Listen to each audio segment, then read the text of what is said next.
Engels wat sê. Ja, maar dis Afrikaans mense wat Nee. Engels probeer praat. Google dit. Beloof jou. I promise you. Welcome to the fight between between Elsie and Bobs. English people don't say 5:30. Afrikaans people say 5:30. So, 4:30 beteken 4:30. 5:30 in Engels beteken Okay, what was the surname of the 5:30. person that told you 5:30? Let Ek me het dit guess. al, dit was Van der Merwe? Nee, dit was 'n Engelse persoon. What's happening? TikTok. Slowly but surely, you guys are jumping on. We're going to give you 2 minutes. And I'm not even going to attempt to argue with a woman because I Thank will you. win. Thank you. Because I will win, definitely. You will not win. Always do, homie. How's it, Anton? What's happening, brother? So, I don't know why. And else. Hulle het nie vergeet van jou nie. Dankie. So I don't know why I can't get my camera to work here to see myself. But Hulle dink probably- seker we'll probably Maybe. figure it out. jy het nie nodig om jouself te sien nie. Let myself work. Ja. Okay, no problem. As the people are joining today's customer training, we're going to kick off with some of the questions that we did not answer. I'll never forget. Thanks, Anton.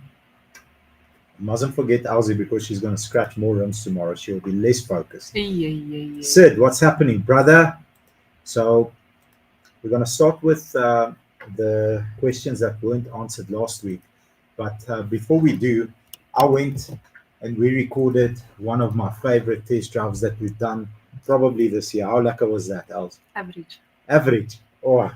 So as we busy driving this Tune Baboon Supra, the Supra has like carbon fiber coming out of everywhere. Boot spoiler, mirror caps, big front lip, carbon fiber lip, and we're driving.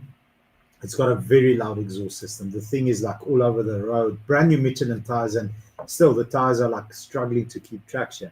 And the street that we drove in had a lot of kids, so it's a quite a safe neighborhood. So the kids are outside playing, jollying, and every time we pass a kid, they're like whistling and going crazy.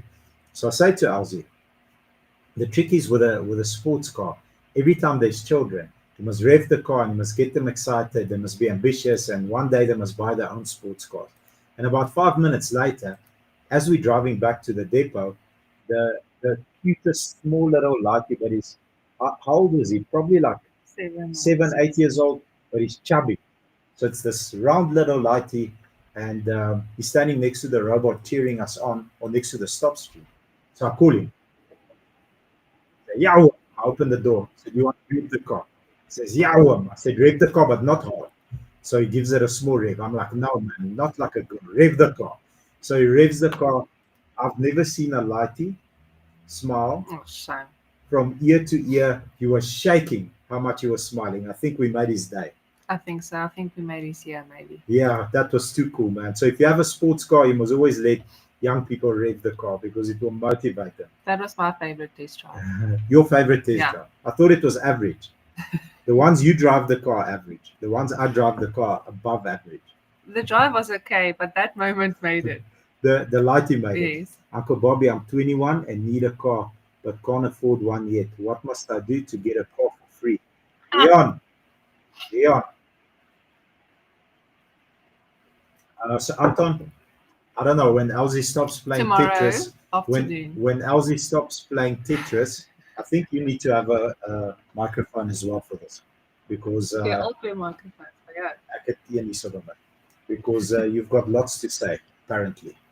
Okay, not when it comes to who scratched the car rims, you've got nothing to say there, but Dis Yeah. gewoonlik met fail. Dis when Elsie stops playing Tetris and starts editing that video nicely, you'll see the lighty's reaction. You know which Anton is this? Anton, Yes. which one?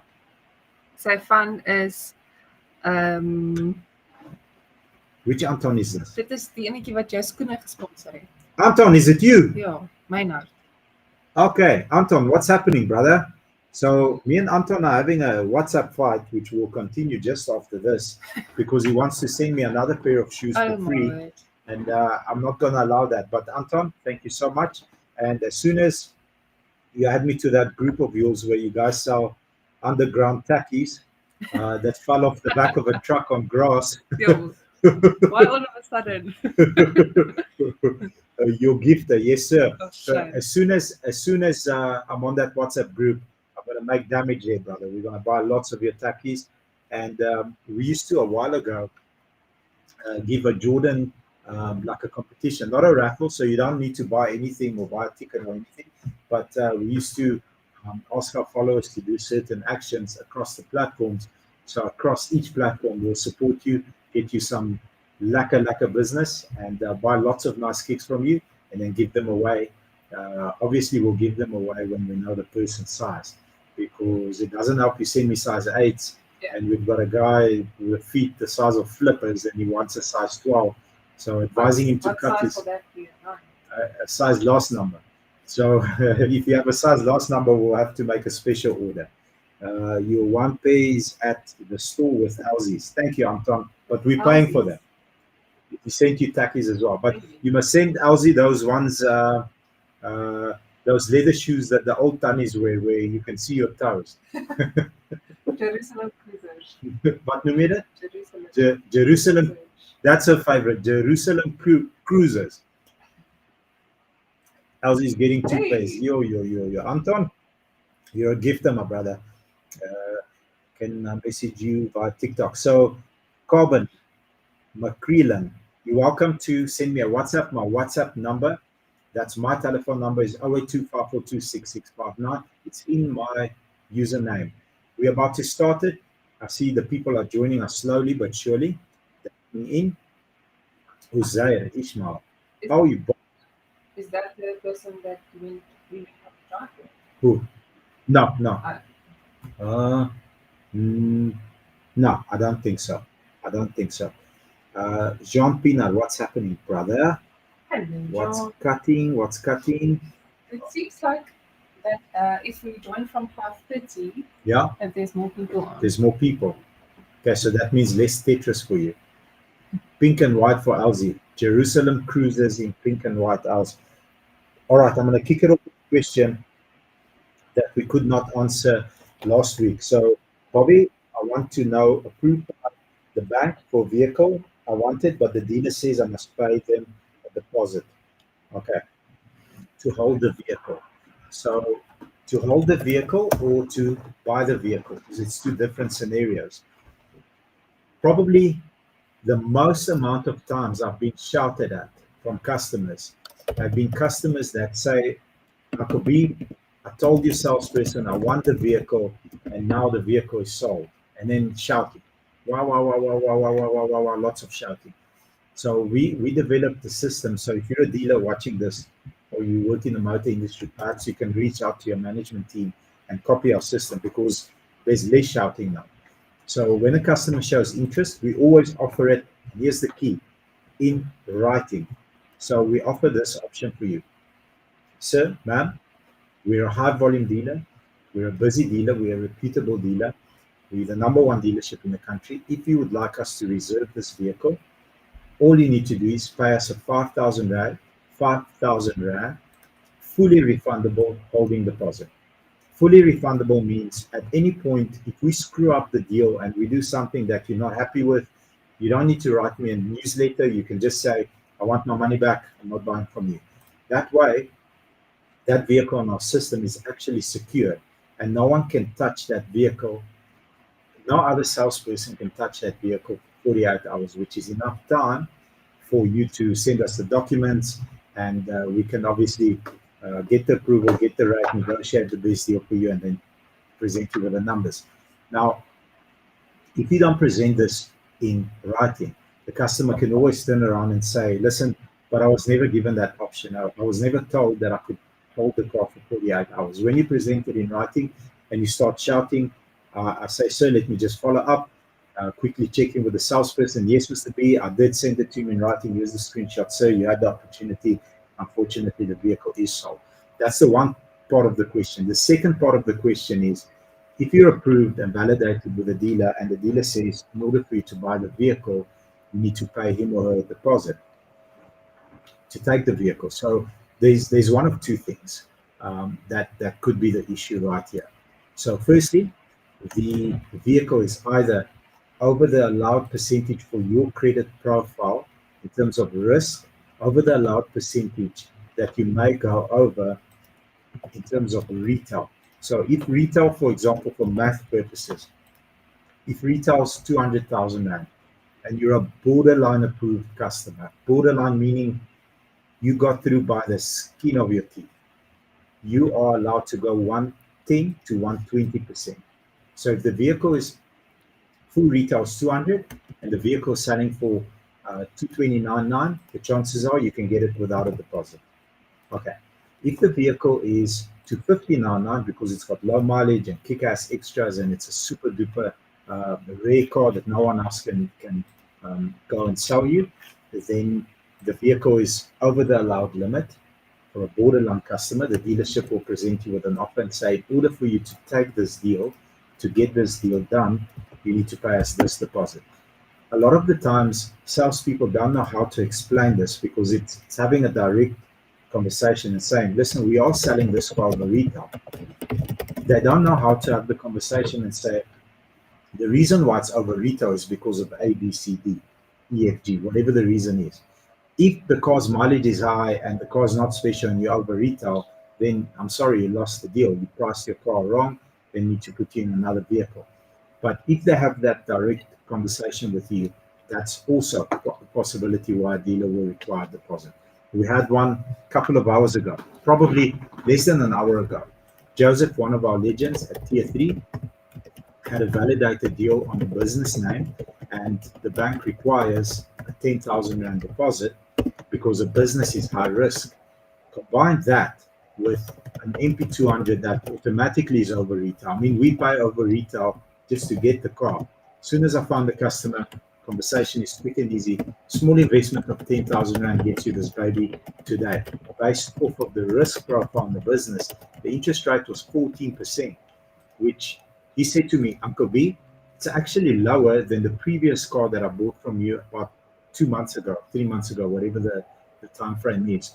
So as the customer's debit order goes off and the bank builds the credibility with that specific consumer, the risk profile declines. So it means it went from 15 point whatever it was to 0.01% interest, because now you're a less of a risk to us. So the third, fourth, fifth car will be in the 12s. Having said that, any questions, kick-ass questions that we have so far, Els? I have 2 questions. 2 questions. Did you say? Yeah. Okay. I passed your shop to us today. How are the ranking for dealership of the year 2025? Common sense.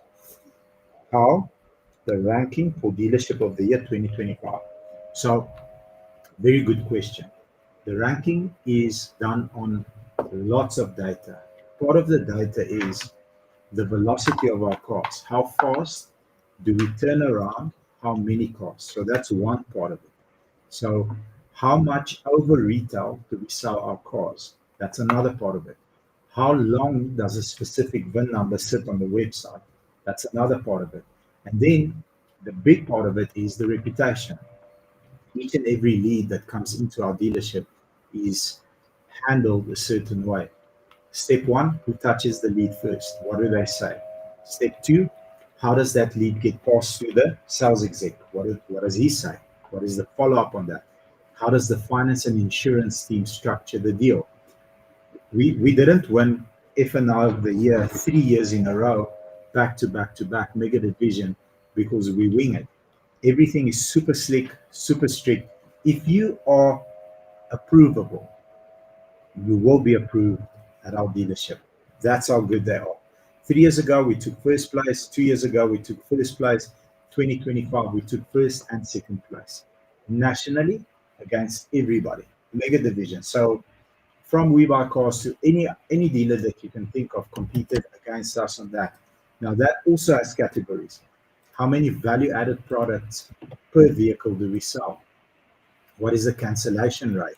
Because it's very easy for a dealer to say, sign here, get out of my showroom, and then 2 weeks later, the consumer's excitement levels have started to drop, and now they realize I made a financial decision. Let me see what I actually signed for, and then they go and cancel all the products because it was shoved down his throat and it wasn't explained properly. So that's some of it. So reputation, velocity, rate of actually going over retail, and then obviously they do anonymous surveys to every single lead that was sent to us, how they were handled. I hope that answers your question. Common sense. Like your profile picture, brother, you are representing South Africa somewhere, and based on your question, I know you did well. Thank you for that. What's up with the crazy price in the second-hand car market in SA compared to countries, and is it justified? Wasn't this question last week? I think we didn't answer. We didn't answer it. That's a good question. So there's a couple of contributing factors, but the main one, the one that outweighs the rest, is the following. South Africa does not allow the import and registration of vehicles from other parts of the world. So if you go to Durban, to the port, you'll see all these amazing cars, beautiful cars from Japan, from all over the world that are obviously right and drive, come into the country. They get loaded on carriers. One of the main carrier operators that sends the cars up in Africa, Zimbabwe, Mozambique, Namibia, all the way up to Central Africa, is actually a client of ours. He buys cars from me. And the reason why South Africa doesn't allow that is to protect the economy. To protect the economy means this. You have OEM dealers that have to adhere to strict standards by the OEM themselves. OEM meaning like you have a VW dealership. The dealership has to look a certain way. They have to have certain processes in place, workshop standards, CSI, customer service index ratings have to be at a certain level in order for that specific dealership to operate. Now, they also protect the economy on the other side, on the flip side. The vehicles get manufactured here. It encourages job creation. It stimulates the economy. Now you bring in a R34 Skyline from Japan, which the guys that could register them here, they're fetching 1.5, 2 million rand easy. If it's a legally registered South African GP or KZN plate or Western Cape plate. Now that car comes into the country at 400,000 rand. It will literally destroy the market. So I hope I answered your question as quickly as I could and as efficiently as I could. Hope that gives you some insight. Elsie, skip over time, young. Cocomelon, Toli. Yes, but some of these names, yo. Okay. But most of the car manufacturers here have closed down or cut staff. Yaku, you are correct. Even the banks. There was a very nice article I read today on the Business Insight. 614 branches have actually closed over the last 10 years, with Nedbank contributing, I think, 240 something of those 600 branches that have closed. But that's a different dynamic as well. We do business with all the banks, like all of them. The last time I was at Absa, which is our main bank, was a couple of months ago because I didn't RICA my account, my personal account. And I wanted to pay someone from my personal account, something personal. And the EFT wouldn't go through because my account was blocked.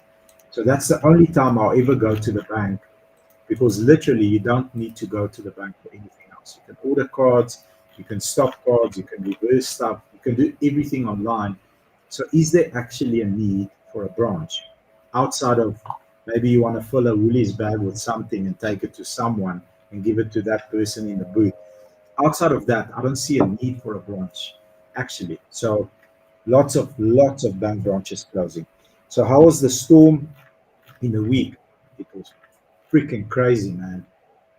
So yesterday, lightning hit our dealership while we were busy on auction. Did you see that? Yeah.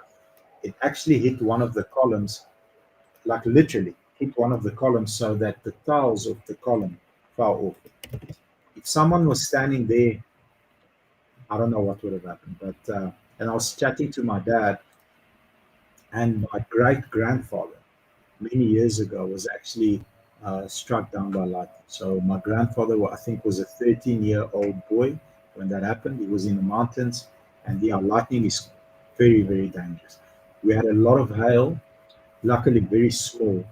But the problem with small hail at that quantity is it fills up the gutters and it freezes like a block of ice. So the water overflowed in our training center, destroyed our furniture. Luckily, didn't destroy my very, very expensive TV. The TV Gelukkig. is, sorry? Gelukkig. Gelukkig, yeah, the TV is like literally the size of this wall. Maar het kom ook van China af. I come up from China. So destroyed ceilings, some cables burnt in our kitchen, but we were able to get that sorted out. And Pretoria North, most of Pretoria North still doesn't have power, but we do have generators, and we've been running generators for the last 3 days. But it was rough, man. Delano, what's your take on monthly premiums? Shorter the better or longer the better with large payment amounts? Okay, great question, Delano. So you need to reverse engineer the purpose of the car. If you are purchasing a vehicle to go to work with and take your kids to school and enjoy the car while it's under warranty or maintenance plan, service plan, whatever, if you take it over 72 months with, I'll say, with a very small residual, not a 40% residual, maybe a 20% residual, at month 36, you reach the break-even point.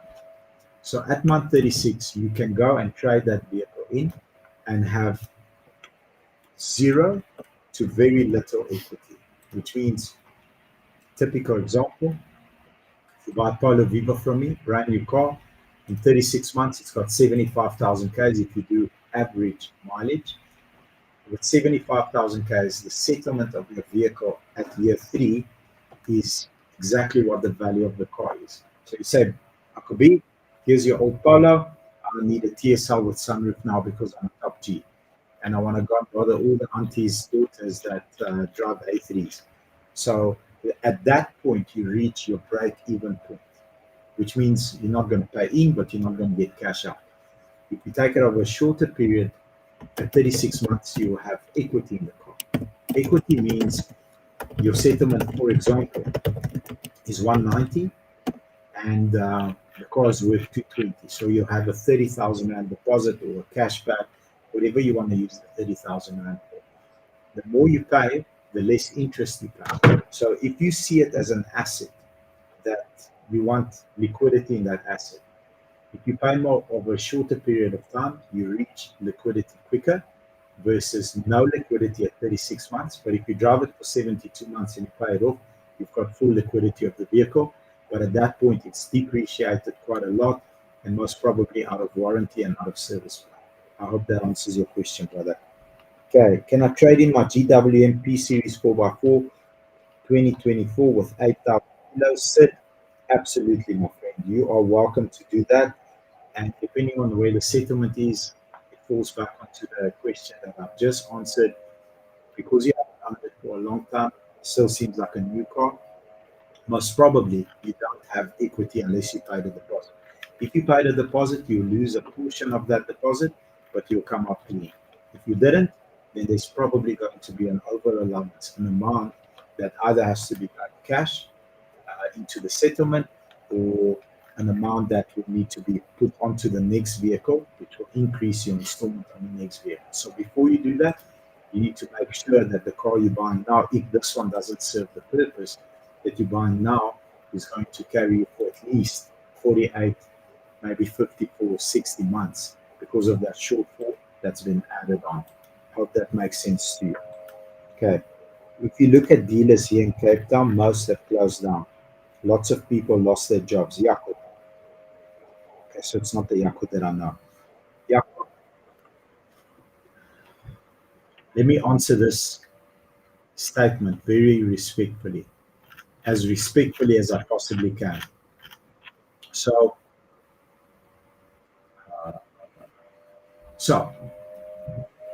the dealer network traditionally is run by old school people, old buddies. Very difficult to adopt technology, they all say, "Yeah, I'm BBC, born before computer. Ek ken nie die goed nie. Ek verstaan nie meta nie. Wat is meta?"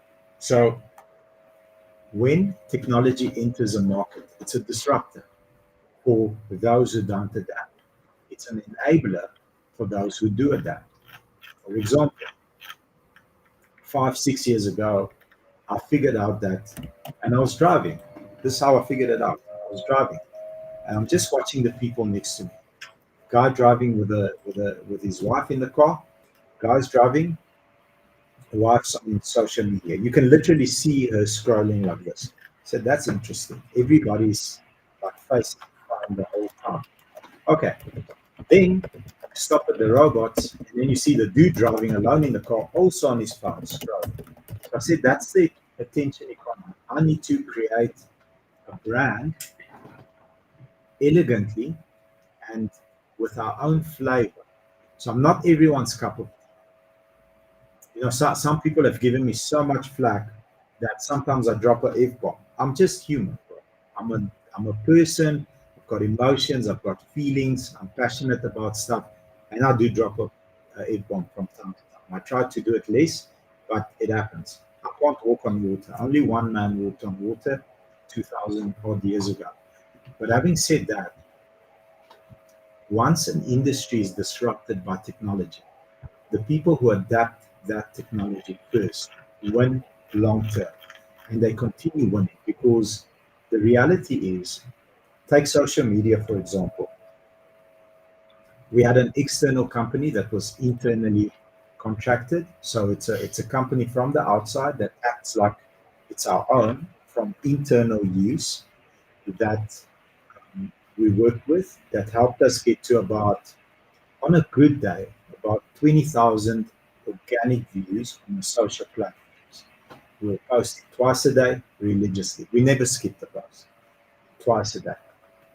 So last year, September, we decided we're going to split ways. There's too much internal fights. Lots of the team members are giving ideas that are blocked. I don't know why, because of perhaps fear of something coming up from the team internally towards the external company. There's always that fear of, if they're doing it better internally, why would they need me? So everyone protects their own.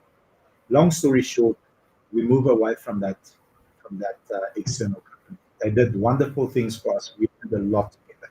Not bad mouthing them at all. It was great. And I say to the team, we're going to war. We're going to war, and we will use any and all ammunition that any of you can come up with. So we took our content from 2 to 5 to 9 to 15 pieces of content. My goal is 64 pieces of content per day, every day, religiously, non-stop. So Elsie's eyes just went as big as this cup because she understands the dynamic of how much work that actually takes. Okay. Once we decided to go all in, we knew with the team that we have now, we don't have capacity. So it was a team of 9. Am I right to say 9? Yeah. Okay. We went hard. We invested in AI. We invested in technology. We invested in the right people. Now, with the right team, our team is now 5 members. Okay. So check this out. Including the person that was running from the inside of the agency, we were actually 12. We were 12 people doing marketing at a stage. Then it became 9 plus 1, 10. So with 10 people, creating content, posting on socials, doing meta ads, paid ads, etc., we were achieving 25,000 unique views, organic views per day. The moment that we went hard with our team internally, I've said this many, many times in the live, 300,000 plus views, unique views per day. It's actually a lot. It's closer to 500,000. Depends on how good the content is. It depends on how good Elsie is on the day with the camera. Or how good Bobby's jokes are. How good my jokes are. Your jokes are dry because they're always short jokes. At least it's different jokes, not the same jokes the whole time. So going from 20,000 unique views to 500,000 unique views, the learning process that we've had in a short period of time has just compounded. And call it 400,000 average per day. It will never be this low again because every day we're learning something. So we like 400 to 600 to 800 to a million plus. My target is 64 pieces of content, a million organic unique views per day, every day, including Sunday. Now, comparing our mentality and our passion and investment. I mean, the studio that we're currently sitting in cost us $2 million. How much did we spend on new equipment last week? 60. Six, Nog nie. 40, but we're gonna pay 60 eventually. so 60,000 rand for toys that we are adding on to our content creation team that we don't know whether or not we'll get ROI, but we invested. So there were 4 5 cameras, high definition cameras, lighting. Studio cost us to build 2 million. The walls are this thick. There's no windows in this environment. There's special padding on the walls everywhere. There's a silent aircon in the corner that currently doesn't make cold. Doesn't work. So we're gonna fix the aircon. We need to gas the aircon, Lani. Needs to be put to the Okay, so we're having the discussion later about whether it's gas or the aircon is in the wrong place. But the aircon alone is like a 60,000 rand aircon because you mustn't be able to hear it on the other side. So compare that against some, and I'm not bad mouthing the dealers in Cape Town that close. It's a horrible, horrible experience, and people lose their jobs. It's mainly like the main breadwinner that loses their job. But the failure to adapt technology, and to adapt innovation, and to actually go and look at the big picture. This is where we are. Our sales have declined. Why? Okay, why are our sales declining? And that's an ego problem more than anything else. Where's our masterclass book, Els? We don't have one left. We don't have one. She gave them all away to people. So, okay, thank you, Els. Moenie hom weggee nie. Ek gaan nie. So this is a manual, step-by-step manual on how we won Dealer of the Year last year. Step by step on how we won Dealer of the Year last year. Okay. We created a course.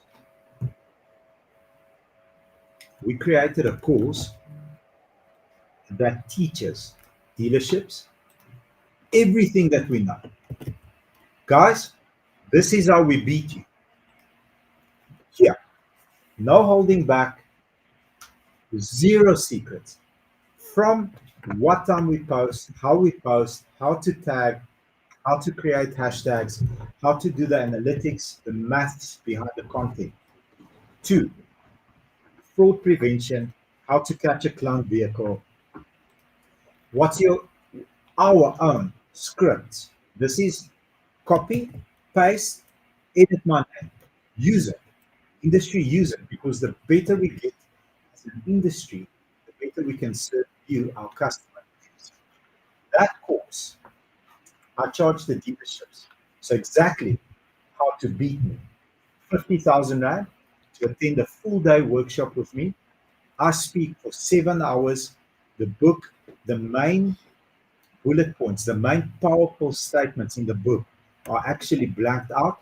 I give you the logic, why we say what we say, when we say it, how to extract documents. We win every hour of the year. This is our formula. This is how we do it. 50,000 Rand. Okay. Here's why the dealerships closed. The dealers tell me it's too much money. Okay. How many cars did you sell last month? Are you ahead of target or behind target? No, we're very far behind target. I said, cool. This is my target. This is where I am. I'm kicking ass. This is how I do it. Your APE on a car, your average per unit on a car is 25,000 Rand. Am I right or wrong? 20,000 Rand APE per car. Yes. So you're going to give me 2 cars profit, and I'll teach you how to kick ass every single month and be ahead of target. 50K. It's too much money. Salute. You deserve to lose. And unfortunately, you as an individual, as a business owner, deserve to close down. The price is, however, paid by the employees, because now they call a meeting, they say, listen, we don't have money to continue, we're going to close down the business. So, and That's the people that actually pay the price, because that dealer owner probably has a building, he's renting it out, he's going to survive, he's going to be able to buy food. The employees, the team, is the one that actually suffers. So we did 2 of those events. The open-minded dealers. Fun fact: 3 of the dealers last year came to this course. 3 of the dealers were actively losing money every month. 3 of those dealers for the 2025 awards that we attended, that we won both awards. We didn't take all the awards because they were classifying dealerships in different categories. 2 of the dealers that attended were boxing for Dealer of the Year, and 1 of the dealers that attended was boxing me for Reputation of the Year. I'm going to repeat that again.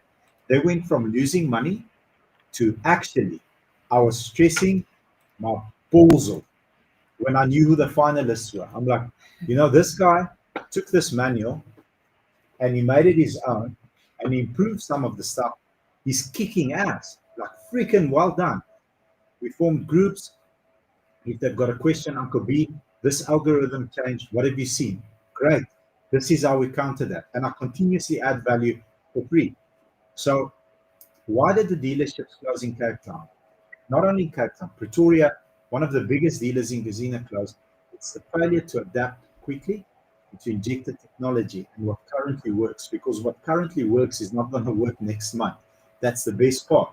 So if we're killing it on TikTok for a week, the next week I'm getting 25, 30,000 views on a video, and then we get 400, and I want to punch my computer. I'm like, this video at 400 views is a gazillion times better than the one that got 25,000 views.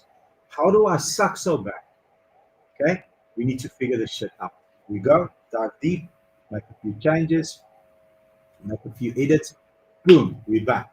So it's a constant. You literally have to do this, finger on the pulse, and you have to be all in, and you need to love what you do. So I went on a rant there, Yakub. Sorry, bro. I wanted to buy a ticket for the Polo GTR, but it asked for my bank PIN number. So, Janu, send me a WhatsApp. It depends what card you used. It might have asked you that as a cautionary OTP number, but send me a WhatsApp. I'll get the team to get into contact with you immediately, and they'll figure it out with you, brother. Okay. Christian Cronier, Uncle B, I financed my Ranger over 96 months from you. When will trading be best to do when not to play in a lot? Okay, that's a good question. Christian, when you extend the period, the 36 month does not apply. On 96 months, you'll probably be able to break out clean before it doesn't kick us all in the balls with these blue sky offer specials that they give from time to time. But your extension is by 12 months. So at 48 months, you'll be able to break even and then get your money's worth. At 36 months, you're going to have to pay in a little bit. If you take it over 48 months and you drive the car for 5 years, you will have equity in the car if the mileage is good and you keep the car neat and full service history. All right. Next, Michael Eckert. Uncle Bobby, thank you for the insight you provide through these videos. I find them very informative and insightful. Appreciate you, brother, and you are super duper welcome. We mostly do it so that Elsie can get overtime. Yeah. She goes, yeah. So that I can play Tetris here. Yeah, she's playing Tetris. Yeah, Tetris again. Definitely. I'm winning. You'll never beat my high score. Whatever. No. Maintenance plan with it. Andries van Skalkwyk. So I don't sell maintenance plans unless a customer really fights me to give him a maintenance plan. And I'll explain why. Every car leaves with a 2-year unlimited mileage warranty, but a maintenance plan is worked out the following way. Andries. So let's take a Polo Vivo, for example. What the manufacturer expects from you is, at this mileage you do this, at that mileage you do that, at that mileage you do that. Then this, then brakes. These are the things that you need to do. Let's say for 4 years or 90,000 kilometers. They go, if it doesn't come up with a maintenance plan, they go and reverse engineer the cost of each and every serviceable item, brakes, whatever needs to be changed. They add a markup and then they load it on your finance and you pay interest on that. So it's already a fixed cost, which is going to be more expensive because they add their markup. They have to borrow you the money, and then you pay interest on it. What I suggest you do is figure out what the next couple of services will be, including a cam belt. Some of these cars have a cam belt at 90, it costs you 10 grand. Some of them cost you 15 grand. Figure that out, budget for that. So at 60,000 Ks, you're going to have to do both front and brake and rear brake pads. What do they cost? 4 grand. Budget for that so that when 60,000 K service comes, you've got 4,000 rand. You pay it, it's fair and square, it's done without you having to pay a markup on the maintenance plan and then obviously some interest to the bank. The warranty companies that we work with do offer that service. They've tried with us hundreds of thousands of times. I don't believe in it because I reverse engineer how they price. Therefore, if I don't believe in it, I'm not going to push it down your throat. And the people that make me load the maintenance plan on, I have this conversation and I write it out for them. And I tell you, it costs you 18,000 rand more if we add this as if you were going to pay it out of your pocket. Are you prepared to lose that money? Yes, B, because I don't want to budget every month. I know it's a fixed cost. I know what the maintenance will cost me on the vehicle, especially businesses. It makes more sense with a business because you've got a fixed cost. That's how you depreciate the car. It's a different conversation. But for a private individual, I just don't believe in it. And I hope my reason makes sense to you logically. And I hope I don't discourage you or encourage you to do everything. All you need to do is take the information I provide you and make your own decision. Okay. The ROI is sales, Uncle B. Okay, the ROI sales. Yes, thank you. Tlantla, thank you very much. I was just pulling Elsie's leg to say that the ROI is on her. It's definitely sales, 100% sales. That's why we do it. That's why we try to constantly improve. That's why we take chances in terms of equipment, building a studio. This, by the way, is our second studio. The first one was at another dealership, and I knew nothing about building a studio or how sound works or how lighting works, that there have to be pipes all over the place here with like currently 1, 2, 3, 4, 5 big spotlights that are shining on me, plus downlights at a certain LED warmness, whatever you call it. So I saw a room, I'm like, yeah, this room will work. Started building the studio, and halfway through, we figured out, shit, we made a mistake. Hundreds of thousands of rands there. Then I called an expert. The expert came, we built the studio for, I think it was 5FM, YFM. We built like a couple of professional radio stations that sometimes do video content as well. He came, he looked at the room, he said, this room is perfect. You can have 4 studios in one. So the one corner looks different to the other corner, to the other corner, to the other corner. So it looks like we have 4 studios, but we only have one with different arrangements and styles in different corners. This is what you need. This is the equipment. This is what it will cost. Quoted me, paid the guy, and then we carried on and we built a big YouTube channel, and we get to do this in an environment that is actually built for this. So ROI sales, definitely. How much do you think a 2008 S320 CDI is looking for a rough sale price? So depending on mileage, love those cars. That's like the ultimate Eastern European gangster car. If it's black, man, even better. You debadge it and it looks like a 500 with nice wheels or with nice big AMG wheels. It looks like a 600. So the only thing that bothers me on those vehicles is it's old school technology, and they use an airmatic suspension. Extremely, extremely expensive to repair, like 40,000 rand per shop. So the car will be perfect. Who is Dimitri Petkov? That's my dad. So the car will be perfect. The S-Class will be perfect. You pocket it up. Tomorrow morning, it's lying flat. That's where the problem starts, because now there's a leak in one of those air pockets. Then the pump starts compensating. So the pump is pumping more to keep the car upright. Every morning it's down. It takes 5 minutes to build that up again. Eventually the pump burns out. So I suggest, if you're buying a car like this, this is what we do when we buy them. Range Rovers as well, out of Motherplan. I buy a vehicle, you need to park your vehicle at our depot. You can take the key, doesn't matter. I want to see how this vehicle looks tomorrow morning. Because when we came to your house, maybe you started the car, idled it for 5 minutes, and the suspension is fine. So the moment the customer denies us that, I know that it could be 40 grand for one shot, it could be 160 grand, four shots. So that's the advice I'll give you. Take it through the normal process, DECRA, all this other stuff. Make sure it's not an accident car. But also, if the dealer doesn't want to let you have the car for the night at your garage, it's also fine. If the dealership, for example, opens at 7 o'clock, go 6 o'clock to that dealership and look at your car. Is the car on the flat on its belly, or is the car standing up straight? The way that you can also measure it is the quickest way is you put your hand, like 4 fingers go on the back right wheel arch, but only 2 go underneath on the back left wheel arch. Problems. But as a car, lovely car. If it's right, best car you can buy for the budget. So next question. That's it. No more questions, Alex. Let's have a look here in the chat. Maybe talk about our warranty. DECRA is useless, says Dube. Yeah, see. Oh, brother. So I'm not going to defend it, but I'm gonna answer you this way. There are certain groups that inside DECRA that need to push numbers, and those numbers need to be pushed very quickly. And I'm not saying they manipulate the tests. I'm not saying that at all, because it's still an independent business. But at high volumes, it's very hard to keep high standards. So if you want to take a car to a DECRA,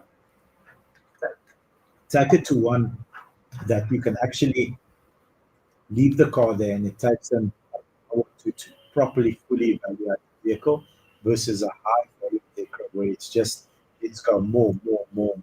So I consider it that way. So Mr. Nobody, it's black, under 200,000 kilometers, S320 CDI, triple engine, lots of power.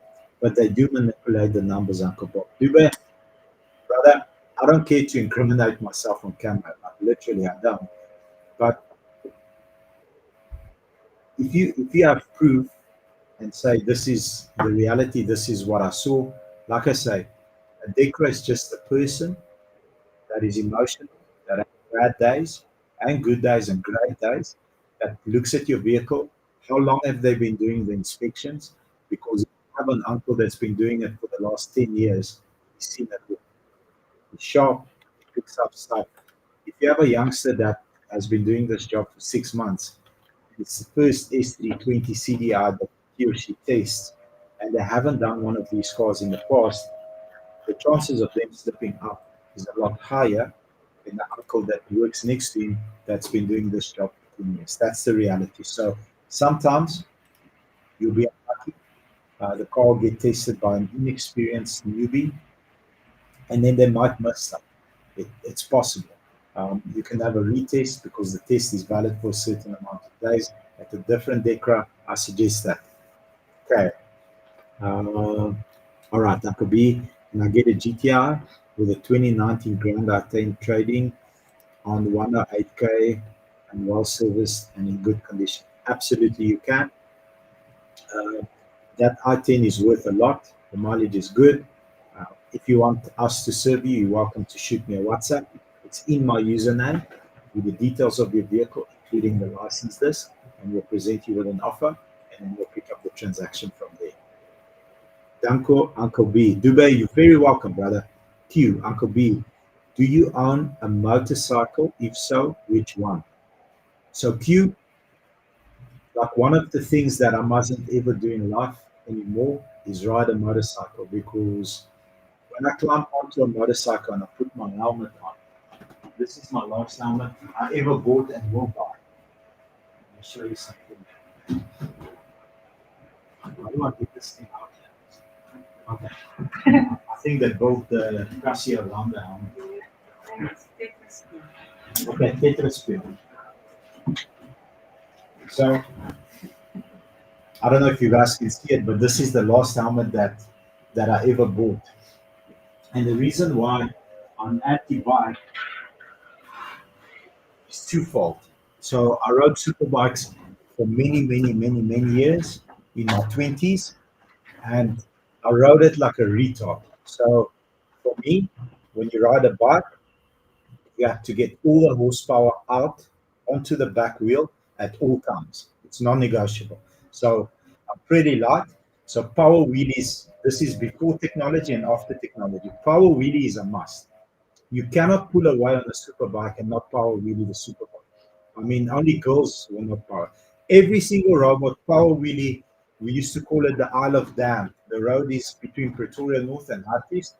It's a back road. Those of you who know, that's the Isle of Damn. That's where like hundreds of people have killed themselves. Like people I know, friends of mine have died on that road because you like have 18 minutes to get there, and you need to get there within 18 minutes. Otherwise, you're not part of the crew.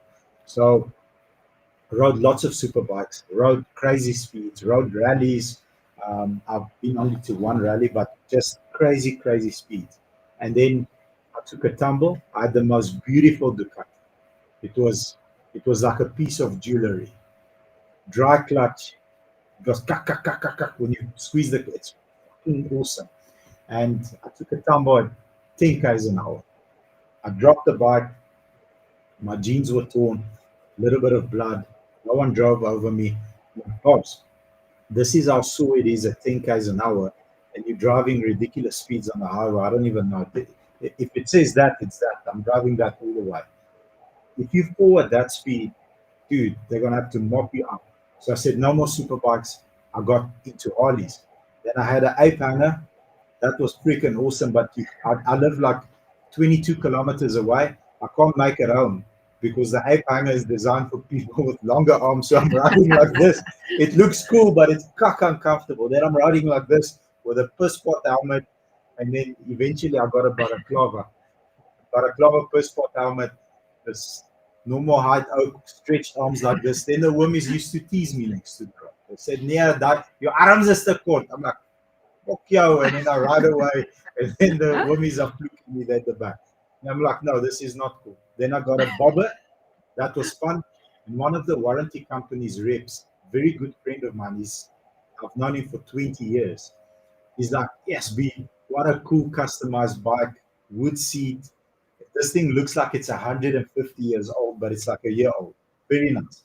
I want the bike. I want the bike. I'm like, leave me alone. I want the bike. I'll take the bike. It's fine. That's what I paid for it. Take the bike. Then he took the bike. Then I got into a GS. GS. So now, normal height GS, I can ride, no problem. But every robot, I have to be literally my thighs on the seat, and then I'm tippy toeing. And then the uncles are still fluking me. Hey, kort gaat. Is the kort vooruit. Fuck you. Then I jump on the bike and I ride away. And then I decided, no, done. No more bikes. Askies. So yeah, you brought me back some cool memories, man. Um, so Uncle Bobby, what alternative do I have for a 4-liter V6 Navara but have the same experience? That's a good question, man. Not much, brother, in that price range because they're a little bit older, so you can pick up a nice one, 150, 160,000. You'll probably be able to get a nice one. I don't think there's something else outside of a Hilux 4-liter, which will have more mileage, higher risk. I think stick to the Navara. If yours is about done, look for a good mileage one with decent service history. The only thing is the manuals had a dual mass um, flywheel, so if you need to do a clutch, like you need to almost get a loan from the bank to be able to afford that clutch. But if the clutch is fine, you're okay. Selling in the next auction, we don't know yet. So we're building up stock. So all the trade-ins that come between today and about next week, Monday evening, Tuesday morning, we'll sell an auction. But I don't have a car yet, sir. A great question. What's my opinion on Skoda? Unfortunately, they didn't bring them into South Africa, at least at large numbers. But if you go to any European country, Skoda is the Polo Vivo. It's very good. It's a VW sister company. They make kick-ass cars. It's very close to VW. So they've got similarities to the Jetta, to the Passat. I think it's a nice car. But we didn't get them in, unfortunately. I currently have one Full service history, no issues. Due mass flywheel killed me. I know, bro. It's killed me. It's killed me more times than I have hairs on my head. But luckily, our warranty does cover that. And yeah, CPT plug. Yes, like Sia. Sia was in the country and then they left. Um, FK Civics. We don't have any civics, brother. We don't have any civics. Unfortunately, not. Else, any other questions that I'm missing? You can maybe prompt the masterclass a bit. Masterclass. Yeah. This one, yeah. Yes. In what sense? That an announcement book. Okay, cool. Just in the comments, who runs a business currently? Who runs a business? And you can shoot me your struggles that you have in your business currently. And we'll see if I can take this book that made us Dealer of the Year, Finance and Insurance Dealer of the Year 3 times, defended our title, and the year. Prompt me with some of your questions currently having struggles with, and I'm going to use the knowledge from this book to help you. Um, okay, by 7.5 R, but I'm scared it's been abused. Ramkat. So Ramkat, you should be scared, brother, because most of them have been abused. And most of them have had hybrid turbos and meth behind the seat, methanol behind the seat, water meth, all this other stuff. The best way is whether or not it needs to be plugged into a machine, into a VW machine, or into a diagnostic machine that can read all the values. So that's what I suggest. The moment that the values are out and they've manipulated the software, because if you put bigger injectors, you need a different fueling sequence. You need R8 coil packs. Lots of other stuff needs to be done to support the extra fuel. Otherwise, you start burning valves, etc. So take it into a repeatable workshop that's independent. If you have a VW around, you take it in before you buy. Let them check out the ECU. Has it been flushed? Have they been loading software from Russia and from all these other places to make this thing fast as a jet? And if it's a standard one, buy it. It's literally like my favorite cars in the world is a Golf car. Any one of them is very, very nice because it's such a solid car and you feel like a kid driving a golf car. Go for it. Just make sure that you do your checks in terms of plugging it into a machine and somebody that can read values as well as on the gearbox. Because what starts happening is those dual clutches can't handle the horsepower. Then those need to be upgraded. So software on the gearbox also needs to be done. And then it becomes pretty expensive because it sort of breaks at once. Everything goes at once. Anything else? What course do you recommend that's reliable and payment about 1,800? I don't have anything for you, bro. 1,800 Rand is too little. That's like a 80,000 Rand car. The first thing that comes to mind is probably a Figo. So Figo, that won't be like 400,000 K, but a Figo is a nice car. All of a sudden, our viewers jumped up. Is it because I'm doing a better job or we are not throttled anymore? What do you think, Al? So we were never throttled today. Hmm, Yeah. not. So cool live up to so far. But if you're running a company or you work in a company, I would like to share the knowledge that we've obtained here, how we became Dealer of the Year, back to back, one Ethanol of the Year, and Reputation of the Year. So the knowledge in this book I'll share for free. Shoot me your current struggle in your business and I'll unpack it with you. Okay, my name Jeff. My name Jeff. Biggest struggle in business is debtors not paying on time. How do you overcome that? Got lots of value. I've been in your shoes many times. I'll tell you what works for us. Let me just put out my chappy. You Sis. So here's what works for us in terms of budget. And this we adopted like a year or two ago. And actually this morning, it's the second. And I said to the team, to the finance team, I'm so proud of you guys because it's the second and we owe people very little money. So the moment you receive an invoice, this is how we split. Every single invoice under 10,000 Rand gets loaded onto a spreadsheet. And I just get a screenshot. I'm not a spreadsheet jockey. I get seasick. So under 10,000 Rand, under 50,000 Rand, and then above 50,000 Rand. Then you have a fourth screenshot. So there's five. Just follow my lead. So under 10,000 for your business, it might be applicable that you have under 5,000, whatever your numbers are, whatever size your business is. So everything under 10,000 Rand that's been loaded, there's a date when it becomes urgent. So for us, urgent means it's due today. So everything under 10,000, under 50,000, and over 50,000 with a date.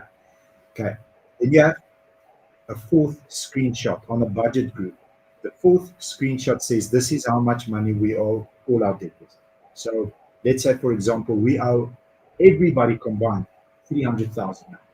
And then the fifth screenshot is the urgent payments. So these are due either today or tomorrow. We set it up for a day in advance. So when we budget the way that we buy and sell cars, I'll let you into another secret. So the money that we use on Wednesday is cars that we've sold on Monday because we're running lean, boy.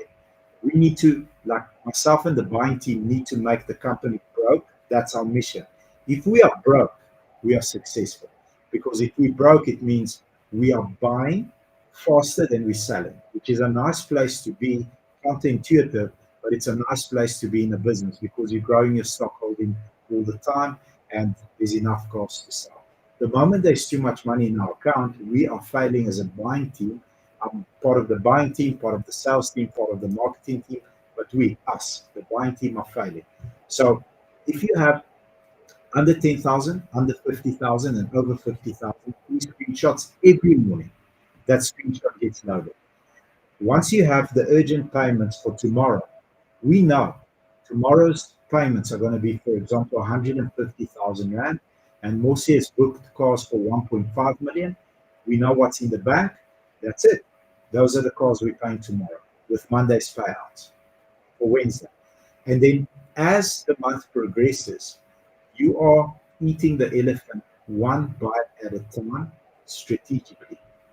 So you're not finding yourself, a couple of years ago, I find myself like, we've got 1.5 million Rands worth of cars to pay, and then finance says we can't pay these cars because the debtors are 800,000 Rand. So which cars are we not paying? I'm like, we're paying all of the cars. Yeah, but we need to pay the debtors.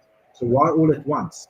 The moment we started splitting it like that, the moment we have good, solid cash flow and we've got an overflow, okay, what's coming up in the next 2-3 days? Well, we've got another 180,000 Rand worth of stuff that's due by the end of the week. Cool. Pay that. We're going to cover the cars. We're nice and square. We're clean. And we know 2-3 days there's no urgent invoices to be paid. We're budgeting again on Monday. So that's what we do currently. Every single day at 9 a.m., the people at accounts send me 5 screenshots. Everything that's due under 10,000 Rand with dates, everything that's due under 50,000 Rand, and everything that's due over 50,000 Rand. Okay, those are the 3. The 4th one is a combined total, so I see what's the big number. And the 5th screenshot is the urgent payments that are either due today or tomorrow. I like to run it the next day. And we say, okay, sort this out. We don't have overflow today to settle these ahead of time. No problem. We get them as urgent and we pay them. And then we budget the buying that way. Hope that added value to you, brother. Okay. Uncle B. All right. I missed a couple of your questions. Is this the full quadrant system? No, I'll get to that now. Roman Estrella, did you 7-day course your advice on the full course? So Troy Superman, I really enjoy Uncle Hannes. I know him on a personal level, and I've known him for many, many years. He's a doctor in finance. So DR, Dr. Hannes Dreyer, and he's actually a doctor in finance. Completely retired, I think early 30s. I don't want to make a mistake and offend him, but like Al's early 30s. Yeah. Early 30s, when we created this course, how we won Dealer of the Year, and all the strategies that we used, I found him and I said, Uncle Hannes, your time is very valuable, but your opinion is invaluable to me. When will you have time for me to present the entire course to you so that you're not going to say, good job, yeah, bro, amazing because he's not wired that way. He's going to say, and he came in, he said, Bobs, I'll come tomorrow. I'm like, let's do it. He came the next morning and he drilled me. He says, you suck there. Why do you say this first? This is bullshit. This is not relevant. It doesn't add value to the dealer. Give them the power, like pack it from 12 hours and then it became a 7-hour call. And that's how we presented it to the dealer network. So he's an absolute G. All the respect to him. I love that uncle to bits. He's super wise. Super, super, super, super wise. Where if you throw him a curveball, he'll listen to you and you'll say, I don't agree. And here's why I don't agree, and just kill your idea with logic. So I love Uncle Anders Dreyer, all the respect for him. He's an absolute G. Ek stuur jou op WhatsApp vir die. Die vraag. Ja. Okay, so you're done with Tetris. Yes. Okay, cash flow is fact. Profit is opinion, cash flow is fact. I like that. I've never heard that before, and I like it. But the 4-quadrant system that. Now, I had a nice conversation on Monday after our masterclass training to a business owner, and I explained to him what the 4-quadrant system does. So if you own a business, listen up. If you run a team, you can do this in your personal life. So it took me as the CEO and my family, everybody working 7 days a week, took us and the team 15 years to get to 100 cars per month. It's a decade and a half. It's a freaking long time. But everything was learned through running at the wall at the speed of light, making mistakes, and then recovering and carrying on. The moment that I got a mentor, I paid for him. It's PBD. He's got millions of followers on social media. So the moment I engaged with him like this on a one-on-one, eventually he got a liking to me, invited me to his house. I stayed with him for a week in Fort Lauderdale with his neighbor Messi. So Lionel Messi is actually his neighbor. But the moment that I actually invested in myself, I got a mentor, and he taught me the quadrant system. It took us 9 months to go from 100 to 200 cars. So 15 years to 100, 9 months to 200. Then we went past that, everything broke, had more counseling, more mentorship to try and get everything under control. But the most valuable thing he taught is the 4 quadrants. So each and every department is divided into 4. The bottom 2 increase the business with a linear increase, which means quarter by quarter, you are going single-digit percentages up. Single digit. So, for example, we had linear increase in the marketing team for the longest time until last year, September, October, when we went internal and applied the 4-quadrant system without an external agency interfering or giving opinion. We just applied it straight away. And the bottom 2 increased linearly, the top 2 increased exponentially. So exponentially means double-digit, sometimes triple-digit increase per quarter. So exponential increase for us came from, we were getting 25,000 unique views, organic views per day on our social platforms. We rose that to 400,000 over the last year. So those are the top 2. The top 2 are Next Innovative Campaign and Leadership Development. So Next Innovative Campaign and Leadership Development. What are we doing next? All the time. Leadership development is the one that drives the hardest. So leadership development is investing into people to become business owners and take charge, full charge, onto a topic and go hard with that and go all 8 layers deep and understand them to the point where they can go and do this for anyone, anywhere in the country, and they'll be successful. Leadership development. You can't put everybody in that box because the trust levels are not high. That's simply how it works. You can't give everyone the secret sauce. Coca-Cola can't give you the recipe, how it all comes together. They only give it to a handful of people. KFC's recipe, handful of people. They'll bring you everything, you can mix it, and then that's how it works. So leadership development, Next Innovative Campaign in each and every department. Then at the bottom, that grows linearly, but it's as important because if you only do the top 2, it will break. That was my problem, going from 100 cars to 400 cars, everything in pieces. So the bottom 2 is sales, And everybody thinks sales is the most important. When it comes to growing a department, it's actually not. It's support. And then the bottom right is biz dev and relationship building. So biz dev and relationship building. Sorry, that's bottom right with sales. Systems is the bottom left. So systems, bottom left, sales and biz dev, bottom right. Top left is next innovative campaign and leadership development. So systems is I'm taking our marketing team, how we grow from 20,000 unique views per day to 400,000 unique views per day. Systems is what systems are we using in terms of AI, in terms of optimizing, in terms of creative, in terms of editing, in terms of effects, in terms of everything to do with systems. Who posts? Why do they post? Who checks spelling? Who writes the copy? Where does AI come in into the creative, into the math? And then how do we analyze our success for that specific idea? The bottom right, biz dev and sales. Who do we need to meet? Okay, who do I need to meet and shake hands with and introduce myself to and ask questions on how they're beating me? Who do I need to pay to get the knowledge that it doesn't take me 15 years again, but it takes me maybe 2 hours to compress the knowledge so that we can increase. For example, I paid a guy 3,000 US dollars. How much money is that? Times 18. 18 is 36 plus 18 is 54. 54,000 Rand. I paid a person in the States, and it's not PVD. I paid that person 50 odd thousand Rand EFT transfer into his account on my credit card so that he can teach me how to do story. Okay. 45-minute conversation. 30 minutes is bullshit.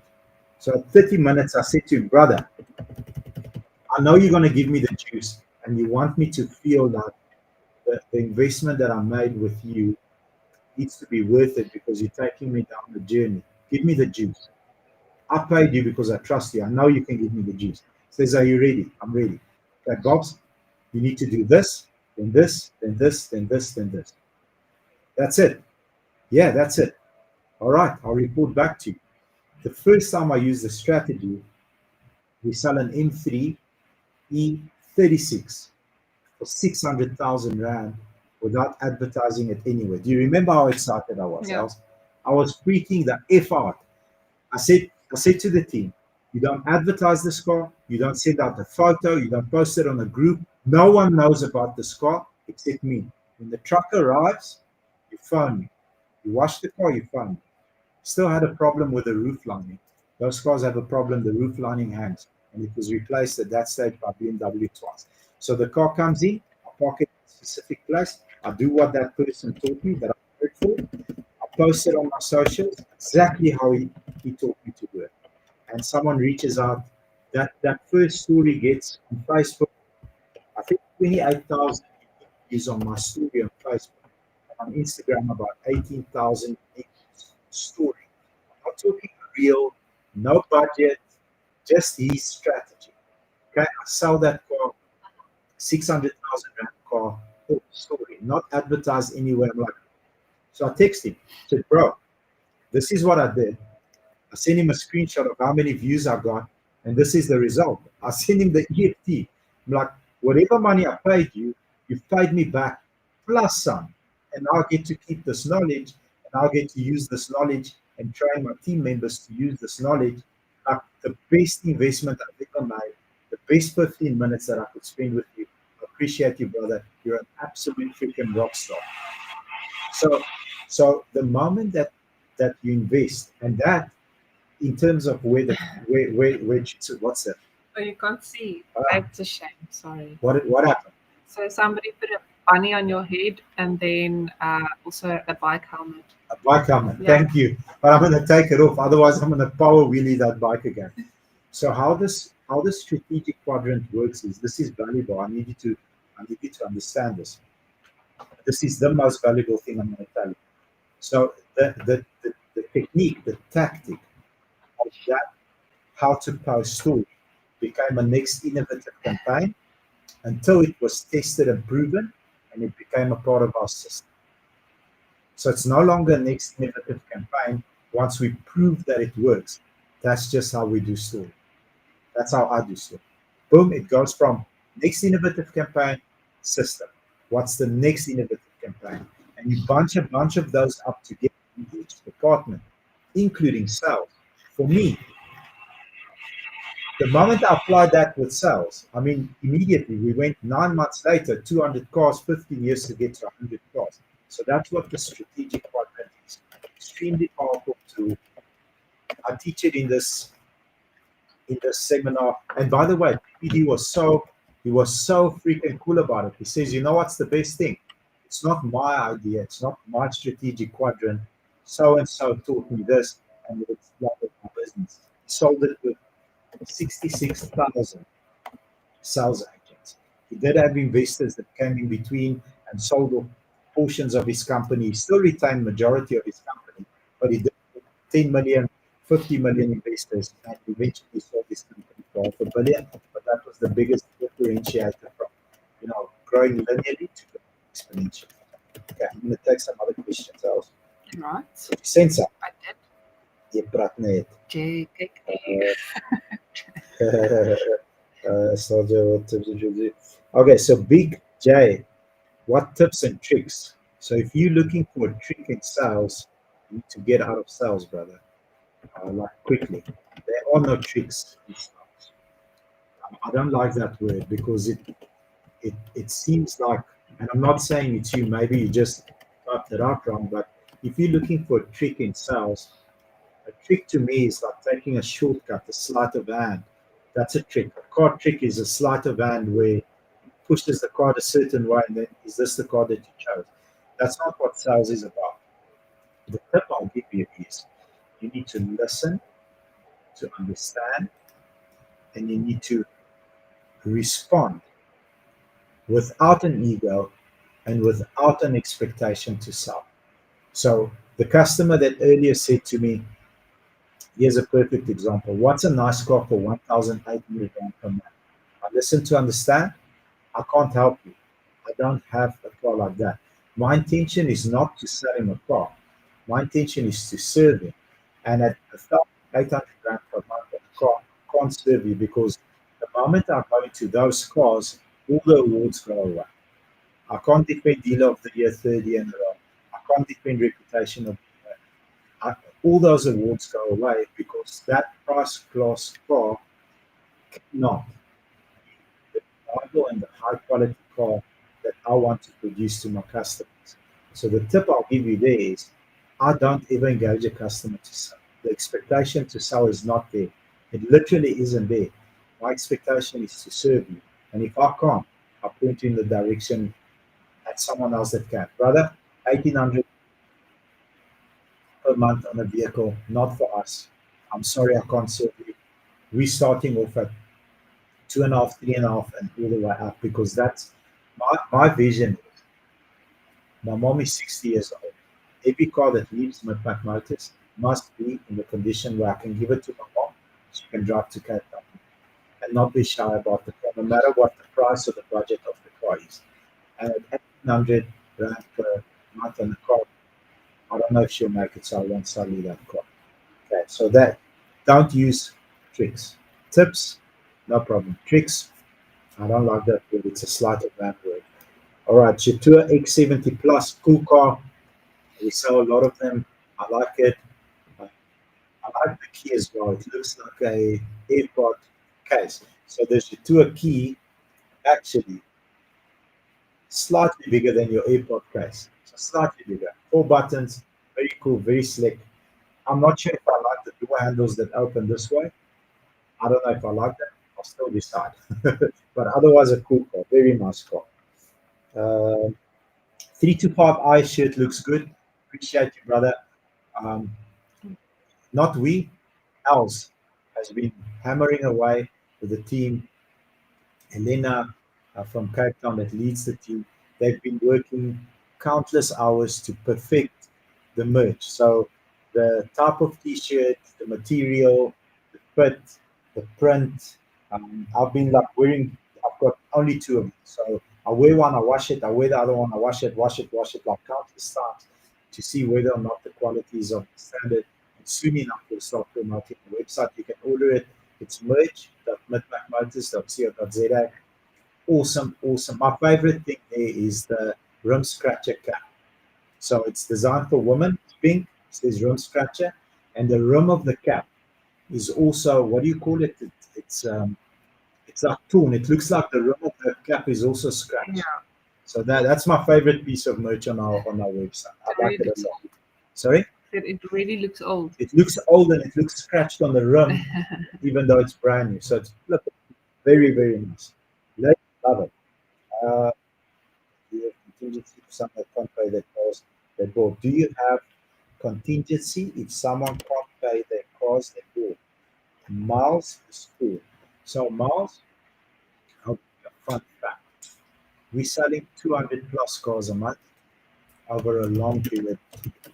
I had a meeting recently with one of the major banks, and in the last 12 months, we give that bank a lot of business. Not the most, but probably second to third most out of all the five major banks.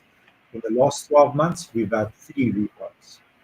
Okay, so 3 vehicles were repossessed, and believe it or not, it counts against the dealer because they see you as a dealer that gives you good business and bad business, even though they have the scorecard and they have the approvals and validations, but they still rate you on that, which, according to the very senior person that came there, is the lowest in the market. Why that is, I can't tell you. It's just we attract a good customer that normally pays their cars. Now, do customers fall behind because they show us the whole journey of our entire book, which is big? Yes. Sometimes a client will fall behind 1, 2, 3 months, but then make it up. Anything can happen, man. You can lose your job, you get retrenched. We spoke about it earlier. Dealerships closed down, people lost their jobs. But what's my contingency plan? Like me directly, there's no contingency plan because the bank owns that vehicle. If the bank, and they won't give me this date because we've asked for it many times, many times. If the bank will allow me to have the data where a customer starts falling behind, I don't know that because that contract is between client and bank. But if that data is provided to me, here's what I do. Johnny, I could be here. I just received this mail and have a conversation with you. I want to serve you. Is the installment perhaps too high? Did you get a demotion at work? Did you start at another job? Have an extra kid, extra expenses, whatever the case might be? Can I take you out of this fortune at 7 grand and perhaps put you in a vehicle that's more affordable? What can you deal with? 4 grand, 5 grand? How can I serve you? They unfortunately don't allow us that data. So the contingency plan is not there because I don't know who's falling behind. And I wish I did. I've tried many times. Even as they show me the graph, you know, typically how the bank will word it is you have X amount of cars with X amount of money on our book. 10 of your customers are currently 1 month behind. 8 of your customers are 2 months behind, and 5 of your customers are 3 months behind. So give me the 5 names. I can help this person, whatever he or she is going through. I can take them out of that installment, put them in a cheaper car. The bank simply refused. So I wish I had a contingency plan, but the answer, the reality is I don't, and that's the main reason why I don't. Okay, so G-Way. Okay, G-Way, this is a very cool question, man. Thank you for asking it. Do daily meetings actually improve outcome? So if I can put a weight out of 10 on daily meetings, how important they actually are out of 10 will be 10 million. However, if you don't know how to run a sales meeting, it's a negative outcome. Okay. Now I've been very bad at it, and over the years I've improved, and I'm very good at it. I'm very good at running sales meetings. And the reason why I'm good at it is because I understand the pain points of each and every salesperson because I sit with my team. Like literally, the conversations, the closing calls that I make, that you guys watch on the platforms, is me between the entire sales team. So I understand the pain points. I am a qualified F&I, so I understand why a deal fails. Okay. Upfront. Even some of the content that Elsie posted last week, I asked the salesperson, did you see the docs? I'm awaiting Vals. Did you see the docs? Yes, I did. Will this go to Vals? Yes. On one of the videos, I asked Louis, did you see the docs? He said to me, I did. What's your concern? So the customer has extra income, it's consistent, can't provide us invoices for the extra income, but it gets paid into the account. That specific customer sells jewelry, does very kills it on Facebook Market. She sells jewelry, so she generates extra income, cannot provide us invoices, but it's banked into her account. I'm concerned about that. So my next question is, how far back can we go and provide bank statements? Can we go back 6 months? Yes, we can. It's already submitted. Louis, how do you feel about it? I feel good. Like out of 100, 50-50, so 80-20. If they insist on invoices, we fail Vals.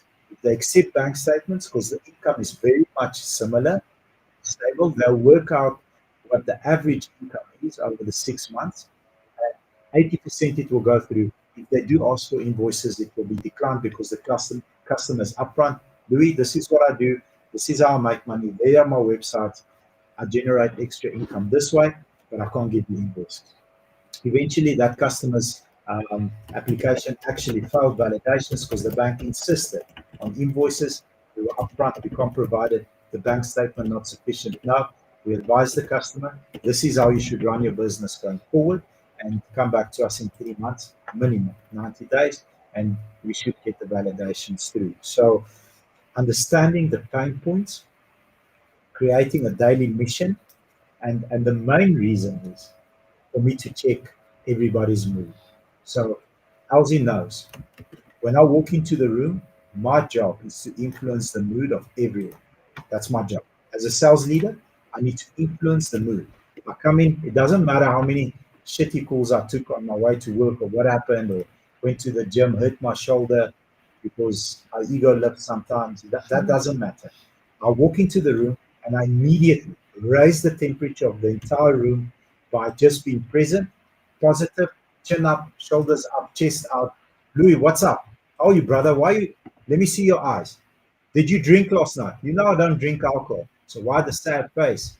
Turn the frown upside down. Come sit next to me. What you busy with?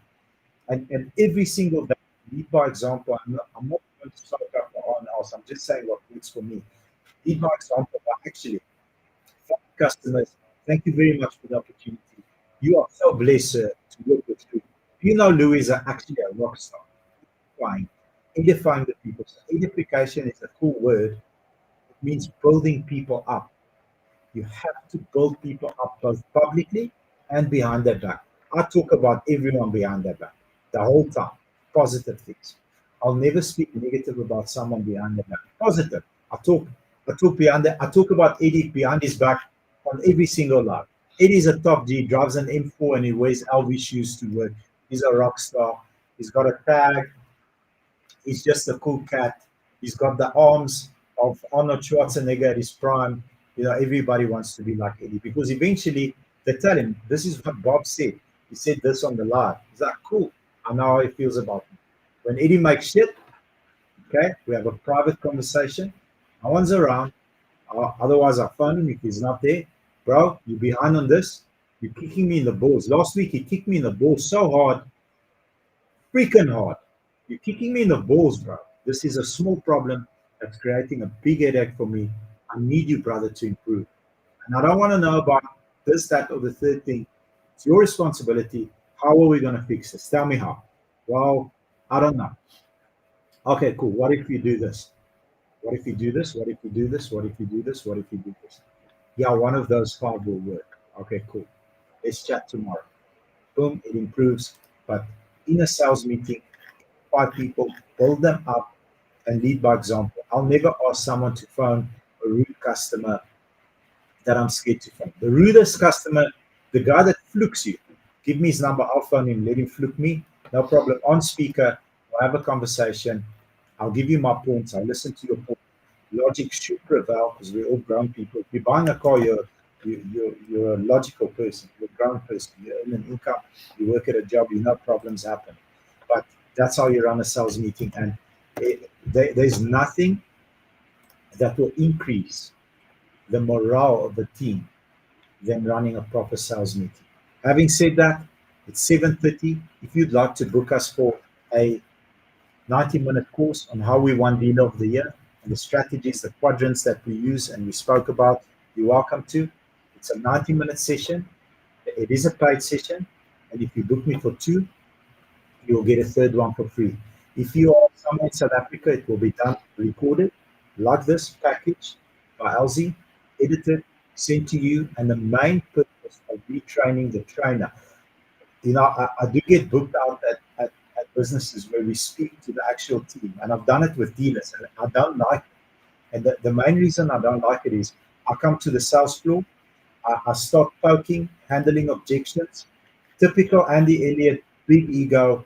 I don't like that, because then all of a sudden, what happened with me is the salespeople are getting this information from me, sending me their CVs an hour or two later. We want to learn from you. We want to work from you. It defeats the purpose. I train you, so the tactics, the knowledge, the strategies that you deploy in your company comes from you. It's not from me. So everything that we discuss and unpack, where the problems are, where the landmines are, where I can add value strategies on marketing, lead, retention, all this other stuff, I train you, record it. So if you miss something, you can always go back and rewatch and re-listen, either record it on a Zoom like this or record it in our studio. If you want to come and hang out with me for 90 minutes here, not a problem. Cameras are pointing at us, very high quality microphones, lighting, everything's perfect. We unpack it for 90 minutes. You take that recording, you go rewatch it, take the notes that we made together, the strategies, the quadrant, how I divide each and every department in your business, and then you give the new strategy to the company. So all your salespeople, all your managers, all your general managers say, okay, Johnny came up with this, and this is how we implement, and then this is how we grow. If you want to book before 90 minutes, it is a paid event, 25,000 Rand for the 90 minutes. And if you buy two, you get a third one on the house, free mahala. So if you're thinking about booking me, you just need to understand that in 90 minutes, we went 90 minutes now. If you ask me 10 questions, I can give 9 minutes to each and every question, and maybe try and go 2 or 3 layers into the question. But if you ask me 2, 3 high quality questions, real problems that you're experiencing, I can go 30 minutes, all 8 or 9 layers into the problem, that you understand at core what is causing your bottleneck, what is causing the problem that you currently have, and then take the time to go very deep and answer all the questions, so you can actually go back and fix whatever's broken. My favorite call I've ever been on is a company that has a national company that's got 8 branches. So they're not even in the automotive space. They have 8 branches. The CEO of the company and his partner come up on the call. And the moment I see this guy, okay, I see myself 5 years ago. So I ask him, now be direct. I ask permission. He says, of course. So I said, do you feel like if you do it in your business, it gets done right? That's why you try and do everything. Yes. Okay, tell me about your team. No, my team sucks. Say, if you ever say that to me again, refund your money. You can go and make a complaint against me. I don't give a shit. If you ever say your team sucks again to me, I'll just end the call. LZ will refund your money. I don't want to speak to you again. You suck. That's why your team sucks. So team is a reflection of you. But you've got anger management problems. You want to kill everybody. Your face is red. You're angry right now. You wish you can grab me from the screen around my neck and choke me, don't you? He says, no. Okay, tell me how to fix it. I said, okay. You're bottlenecking yourself and everything goes through you. Everything goes through you. First problem. So how many cars do you think we buy a day? I don't know. 15, 18 cars. Do you know that I don't actually know what cars we buy as the CEO of the company? Okay? I don't. Most of the time I don't. I just see a cool car. I'm like, holy shit, is this car Gauteng or somewhere else? They're like, yeah, it's Gauteng. I'm like, yeah, you know what I'm driving to now. Wait, do you think that gets built overnight? No, it's trust. So the buying management team needs to think like me, reverse engineer the selling price, check how many we have in stock, how long will this car stand here, and how much money can we make, and then make that decision because I've trained them to do that. That's just the one department. Payments, they don't check in with, like, I just sometimes I see an odd amount, fuck, what is this? Then I screenshot it and I send it to our financial director. Like, what did you pay? He says we paid this. Oh, okay. Okay, that's cool. I don't know because those people have been empowered. So here's a book I want you to. I give him the book and we process his questions, very high quality questions, 3 of them. And I say to him, unless you and your entire management book, your entire management team read this book and send me 3 key factors that you got out of this book, and then have these meetings in this structure on Zoom nationally every morning, and this is how you lead the meeting, you're not ready for the second one because they bought 3. Anyway, a month later, his face has color, it's not red. His face has color. How are you, brother? I'm cool. How are you, Uncle B? Tell me about sales. Uncle B, we hit a record month last month. I said, okay, cool. Do you have more or less problems than you had the previous month? Much more. Are you scared of them? No, because I've got a team now, structured meeting, certain things happen certain times of the day. There is an accountability system where you don't want to call someone in and fluke him until the sea can't wash him and call him useless, because the reality is that that's what he was doing. You have an accountability conversation, you have CSI, you have metrics. You muted Bob for that. What happened there? You have metrics that you measure everybody. He's answering as you, so I'm meeting him. Okay, so you have metrics that you measure each and every person up against. Then when it's time to fire someone, you can fire them softly, because if you've done correctly, boom, boom, boom, boom, boom, how many enemies are created outside there by fluking people and firing them like an asshole? How many? How many? It says countless. Okay, from today on, you are no longer going to create enemies. This is how it's going to run. So at certain points, the person that comes into your office already knows. It's like, bro, we've gone through this. We've set the goals. We've set the targets. The problem is input, not providing the input, which is okay. Perhaps another dealership or another business similar to ours has the type of culture that you will fit in properly and you will thrive, because the expectation is so high here. We're not meeting. I'm trying to meet you halfway, but we've tried now. You've given me a word. The input is not there. We're gonna have to let you go. And I know, I'm sorry. Thank you for the opportunity. Love you, brother. I've let people go like that, where after it's done, I fucking start crying. And I'm crying because I love that person. That person's a good person. It's just not a culture fit for us. And he goes out there and he kills it at another place, and everything is sweet. And sometimes they come back. We actually employed a boy yesterday that came through the cadetship program, hyper talented. This boy is gifted. Okay. With that gift comes a sense of arrogancy, and we couldn't get that under control. Okay. Went around. He was successful at the one place, but they beat the arrogancy out of him. He came back. He's chill. Uncle B, you told me this. You're correct. You told me this. You're correct. Here's how I fixed it. Here's my contingency plan. Here's my strategy. Appreciate the opportunity again. Welcome on, brother. Let's go to war. Let's go and compete in the marketplace to serve our customers better. But yeah, shoot me a WhatsApp 0825426659 if you'd like us to unpack this in detail. This is literally how we win. And we can just tailor make it for your business, for your specific industry. It's not necessarily, it's not a cookie cutter system, but we've helped enough people all the way into crypto. We've helped some guys with crypto and marketing and stuff like that. I always brag that the one guy, every time I open my social media, I see him first. Let me see, Facebook. Let me see what comes up. We come up because we just posted. So Facebook not. Let me see, Instagram. Not. Damn it! Like 4 or 5 times I saw him first today. First thing that comes on my TikTok is the cat case, because I've watched every single reel on the cat case. I find it fascinating and the way that it's being done. So, but no comment. I don't want anything to do with John Wick. Having said that, thank you for your time. If you want to book me, 082-542-6659. My cell phone number is in my actual username. Send me a text, a WhatsApp, connect you with the team. They'll book you on an available date. I'll only do these after hours from 6 p.m. for 90 minutes because I've got a day job as well. And you'll get more value out of me without my phone ringing the whole time and irritating everybody. So I'll divert my phone to a manager and then we can go 90 minutes hard. Thank you very much. Having said that, be blessed. We went 11 minutes over. Have a beautiful evening. Bye bye, bye bye, bye bye, bye bye, bye bye.